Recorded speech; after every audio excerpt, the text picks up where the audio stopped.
حدیث نمبر 5974۔ حضرت ابو اسحاق کہتے ہیں میں حضرت عبداللہ بن عتبہ کے ساتھ بیٹھا ہوا تھا اور وہ لوگ آپس میں رسول اکرم صلی اللہ علیہ وسلم کی عمر مبارک کے بارے میں بات چیت کر رہے تھے۔ بعض حضرات نے کہا کہ حضرت ابو بکر صدیق رضی اللہ عنہ رسول اکرم صلی اللہ علیہ وسلم سے عمر میں بڑے تھے۔ حضرت عبداللہ نے کہا رسول اکرم صلی اللہ علیہ وسلم کا وصال 63 سال کی عمر میں ہوا اور حضرت ابو بکر صدیق رضی اللہ عنہ کا وصال بھی 63 سال کی عمر میں ہوا اور حضرت عمر بن خطاب رضی اللہ عنہ بھی شہادت کے وقت 63 سال کے تھے۔ حدیث نمبر، راوی فرماتے ہیں ایک شخص جس کا نام عامر بن سعد تھا، اس نے کہا ہم سے جریر نے بیان کیا، وہ فرماتے ہیں ہم حضرت معاویہ رضی اللہ عنہ کے پاس بیٹھے ہوئے تھے، لوگوں نے حضور صلی اللہ علیہ وسلم کی عمر مبارک کا ذکر کیا تو حضرت معاویہ رضی اللہ عنہ نے فرمایا رسول اکرم صلی اللہ علیہ وسلم کا وصال 63 سال کی عمر میں ہوا۔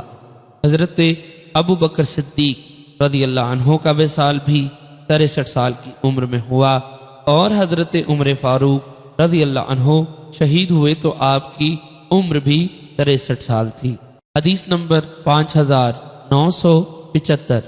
حضرت جریر کہتے ہیں کہ حضرت معاویہ رضی اللہ عنہ نے خطبہ میں فرمایا رسول اکرم صلی اللہ علیہ وسلم کا وصال 63 سال کی عمر میں ہوا۔ حضرت ابو بکر صدیق رضی اللہ عنہ، حضرت فاروق اعظم رضی اللہ عنہ کا وصال بھی اسی عمر میں ہوا اور اب میں حضرت معاویہ رضی اللہ عنہ بھی 63 سال کا ہوں۔ حدیث نمبر 5976۔ حضرت عمار فرماتے ہیں میں نے حضرت ابن عباس رضی اللہ عنہ سے سوال کیا کہ رسول اکرم صلی اللہ علیہ وسلم کے وصال کے وقت آپ کی عمر کتنی تھی؟ انہوں نے فرمایا مجھے یہ گمان نہیں تھا کہ آپ کی قوم سے ہونے کے باوجود تم جیسے شخص سے یہ بات مخفی ہوگی۔ میں نے کہا میں نے لوگوں سے سوال کیا تھا، ان کا اس میں اختلاف تھا، تو میں نے یہ بات پسند کی کہ اس بارے میں آپ کی رائے معلوم کریں۔ حضرت ابن عباس رضی اللہ عنہ نے پوچھا تمہیں حساب آتا ہے؟ فرماتے ہیں میں نے کہا جی ہاں آتا ہے۔ فرمایا یاد رکھو 40 سال کی عمر میں آپ کو مبعوث کیا گیا، آپ 15 سال مکہ مکرمہ میں رہے، کبھی امن کی صورت ہوتی اور کبھی خوف طاری ہو جاتا اور 10 سال ہجرت کے بعد مدینہ طیبہ میں رہے۔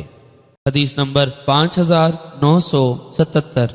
امام مسلم رحمۃ اللہ علیہ نے اس حدیث کی ایک اور سند بیان کی ہے۔